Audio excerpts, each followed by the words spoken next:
Hi everyone, my name is Baptiste Pinsonneau and welcome to my universe. Yesterday, after a few weeks of waiting, finally arrived home this author copy of Vengeance of Asgard, book 3 of the TheArmyofOne trilogy, the next book of mine to be released, and I thought that would be a nice moment for me to tell you more about this series.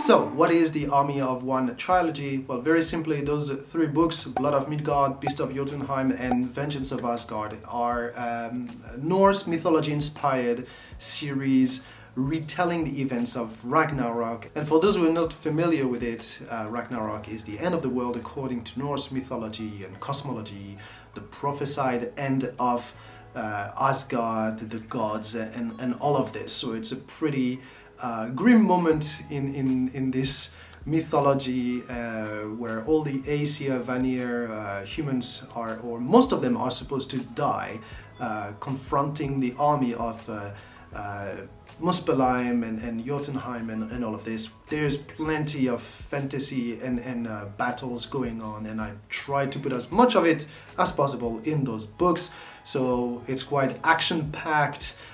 There is a lot of, camaraderie going on, friendship, betrayals, and more than anything, the idea of fate is present in this story. But within this whole world of Norse gods and battles and fantasy and giants and all of this, it is the story of one character named Drake. Now, Drake is actually his title. He's the Drake of Odin's army, and he's one of the Einherjar. I don't know how to pronounce this at all. I will write it here. And those guys are basically the humans who fought bravely and were welcomed to Valhalla for their next life in preparation for the Battle of Ragnarök. So basically, Odin, he's gathering humans who've died bravely in order to join his army, and together they plan to fight Ragnarök to the end. Now Drake, he's a leader among them, and he's not only the leader of his kind, he's the leader of a elite group very easily named the Wolves of Odin, and their mission, their sole mission actually, when book 1 begins, is to go back to Midgard, the realm of the humans, to make sure that humans keep fighting and die bravely so that more of them can go to Asgard and Valhalla. So basically they are like recruiters for the army of Odin. They meddle into humans' affairs to make sure that war is happening all the time. Now, Drake, he has one small issue. He's deeply in love with Munin. Munin is a creation of Odin. She's the representation of his thoughts, sometimes shaped as a raven, sometimes in her human form. And well, when she's in her human form, Drake is, he's really in love with her, and he would like to make sure that Ragnarök does not happen because, well, she's supposed to die during Ragnarök. And that makes him do some foolish stuff. And as we begin this story, Drake has already fallen for a trick of Loki, the trickster, who has then swapped their bodies. And book 1 is the retelling of how this came to happen, who betrayed Drake until he fell for Loki's trap. So really you have two stories here. You have the story of Ragnarök, upcoming Ragnarök, and the story of Drake and how this character evolves through very difficult times, sometimes by himself, sometimes surrounded by his wolves and other friends that he will make along the way. As we go through those books, the stakes are getting higher and the dangers Drake and his wolves face is getting harder and harder to deal with. So we begin more on the human realms, and they have to face the wickedness of some humans and the bloody violence of Red War. But then we move on to different realms and bigger threats, different beasts and creatures, and even more violent people as we go. So the more it goes, the more fantasy this series gets. And then we see how Drake adapts to those changes and evolve not only as a warrior but as a leader. And then we can feel his spot getting more and more central as we go on the stage of Ragnarök. Now, I need to tell you what The Army of One is not, and this is quite important as well. And what it's not is definitely a series for children. So please do not let young people read those books. You have a lot of blood, violence, war. You even have some steamy scenes, especially in the second book. So while the first book, Blood of God, when you look at the cover, maybe doesn't show all of this violence, so I promise there is quite a bunch of it. So don't give it away to young people, please. I'm not responsible if you do. It is also not a lesson on Norse mythology and Norse history and all of this. I did my research, I took what I liked, and I added a ton as well. I had fun doing all of this, but do not take this book as like historical fiction or anything of the sort.